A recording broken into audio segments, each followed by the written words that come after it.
हर हर महादेव दोस्तों, आप सभी को स्वागत है फिर से हमारे चैनल में।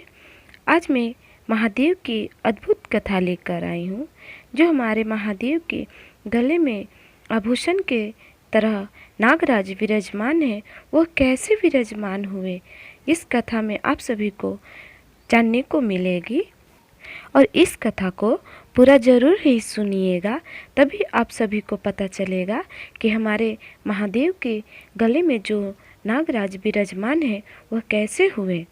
हमारे महादेव जी को नाग जाति परम ही प्रिय है। यहाँ तक कि नागों के बगैर महादेव जी के भौतिक शरीर की कल्पना ही नहीं कर सकते हैं। महादेव ने नागों को अपना कर स्वयं और गौरव प्रदान किए हैं, जो और किसी दूसरे को प्रदान नहीं है। वैसे तो महादेव के शरण में जो भी पहुँचा है, शिव जी ने उसे अपने ललाट पर बैठा लिए हैं, चाहे वह चंद्रमा हो या गंगा हो। किंतु नागों से तो महादेव का अपना संपूर्ण शरीर ही मंडित कर लिए हैं, जिसके कारण नाग जाति महादेव के साथ पूजनीय बन गई है। दोस्तों, यह बहुत पहले की बात है। गांव में एक नदी थी।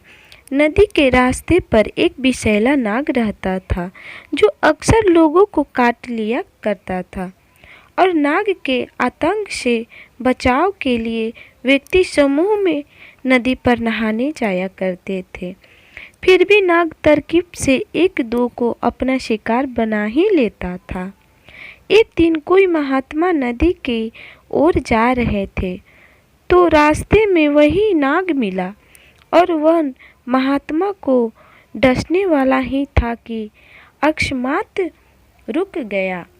तो महात्मा हंसते हुए बोले, तुम मुझे काट कर आगे क्यों नहीं बढ़ते?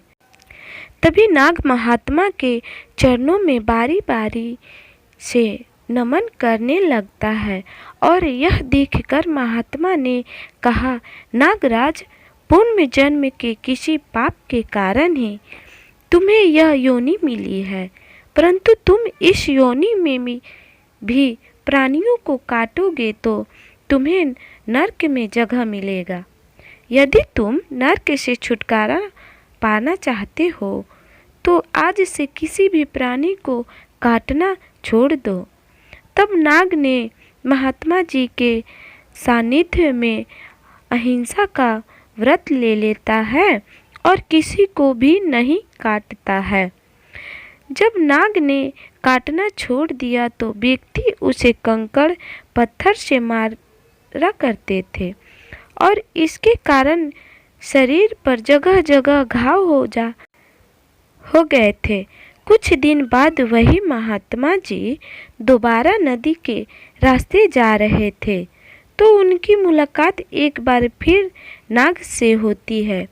और नाग के दयनीय हालात को देखकर महात्मा ने नाग से कारण पूछे, तो नाग ने कहा कि लोग मुझे पत्थर मारते हैं। तो महात्मा जी ने कहा, हे नागराज, मैंने तुमसे किसी को ना काटने के लिए कहा था, लेकिन ऐसा तो नहीं कहा था कि यदि कोई तुम्हें परेशान करे तो उसकी तरफ गुस्सा भी मत करो। अब ध्यान से मेरी बातों को सुनो।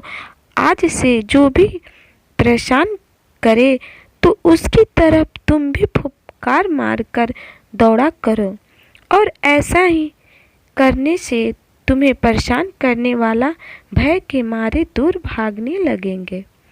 तभी से नाग के नज़दीक जो भी कोई आता और छेड़छाड़ करता तो वह गुस्से में जोर से फुफकारते हुए झपटने का नाटक करता, और जैसे इसी वक्त काट लेगा ऐसा नाटक करता था। और नाग के स्वभाव में आए इस बदलाव को दिखकर सब व्यक्ति सतर्क हो गए, यानी डरने लगे, और अब से कोई भी उसे छेड़ने की कोशिश नहीं करता था। फिर से एक बार दोबारा नाग के नज़दीक महात्मा आए और बोले, मैं तुमसे बहुत खुश हूँ, बोलो तुम क्या चाहते हो। तो नागराज बोले कि मैं सदैव आपके नज़दीक रहूं, बस यही मेरी अभिलाषा है। और वह महात्मा कोई और नहीं बल्कि महादेव ही थे। और महात्मा ने नागराज को साक्षात दर्शन दिए और बोले, ठीक है।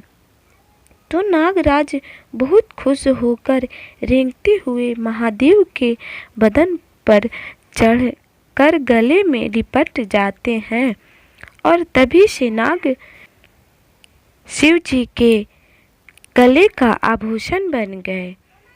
तो दोस्तों, हमारी कहानी कैसी लगी आप कमेंट बॉक्स में ज़रूर ही बताइए। प्लीज़ सपोर्ट कीजिए और लाइक कीजिए। और जितने भी हमारी कहानी सुने, महादेव सभी को स्वस्थ रखे। हर हर महादेव दोस्तों।